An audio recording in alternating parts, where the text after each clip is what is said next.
سود خوروں کو آپ کچھ ان کی سود خوری پر کوئی بھی ڈانٹ نہ پلائیے، اچھی اچھی باتیں سنائیے، نماز کے کیا اس کی برکتیں ہیں اور فلاں نیکی کا کتنا ثواب ہے اور ایک مرتبہ یہ کلمہ کہہ دینے سے کتنا اجر و ثواب ملتا ہے، یہ باتیں سنائیے، بڑے خوش ہو کر سنیں گے، بڑی اچھی دعوتیں کھلائیں گے، نذرانے دے کر رخصت کریں گے۔ آپ اگلے شہر میں جائیے پھر وہی باتیں کیجئے۔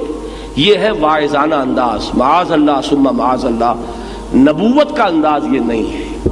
نبی کا انداز وہ پریچنگ ود اتھارٹی، نبی کی دعوت انقلابی دعوت۔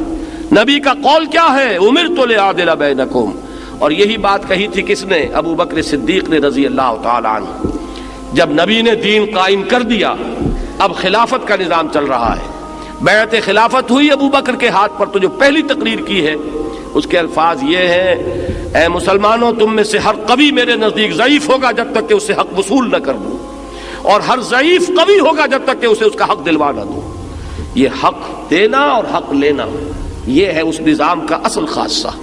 وہ میزان عدل نافذ کرنا، اس کو نصب کرنا کہ یہ جو اللہ کا نظام ہے، اس نے جس کا جو حق معین کیا ملے گا، اس سے زائد ایک پیسہ نہیں لینے دیا جائے گا۔ جائز نفع وصول کرو، ناجائز کرو گے تو کھینچ کر تمہارے پیٹوں میں سے نکال لیا جائے گا۔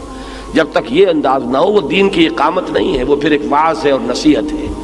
سیدھے چلو، خود ابو بکر کہتے ہیں کہ میں اگر سیدھا چلوں تو تم پر میری اطاعت فرض ہے، اور میں ٹیڑھا ہو جاؤں تو مجھے سیدھا کرنا فرض ہے۔ انہوں نے اپنے آپ کو بھی مستثنیٰ نہیں کیا، اور یہی کہا کہ نظام جو قائم ہو رہا ہے، جو سعد ابن ابی وقاص کا جملہ میں نے آپ کو سنایا، رستم سپہ سالار افواج ایران کی سفارت کے جواب میں جو بات کہی تھی کہ بھول جاؤ ان دنوں کو جب ہم آتے تھے اور ٹرائبل ریڈز ہوتی تھیں، لوٹ مار کر کے چلے جاتے تھے، یہ بات وہ نہیں ہے۔ اب حالات بدل گئے، اللہ نے بھیجا محمد کو، محمد نے بھیجا ہمیں صلی اللہ علیہ وسلم۔ انا قد ارسلنا، ہمیں بھیجا گیا ہے۔ کس لیے بھیجا گیا؟ لنخرج الناس من ظلمات الجہالت الى نور الایمان، جہالت کی تاریکیوں سے نکال کر ایمان کی روشنی میں لائیں۔ ومن جور الملوک الى عدل الاسلام، بادشاہوں کے ظلم و ستم کے پنجے سے انہیں چھڑا کر اسلام کے نظام میں عدل و قسط سے انہیں روشناس کریں۔ یہ مشن ہے ہمارا، ہم اس پر آئے۔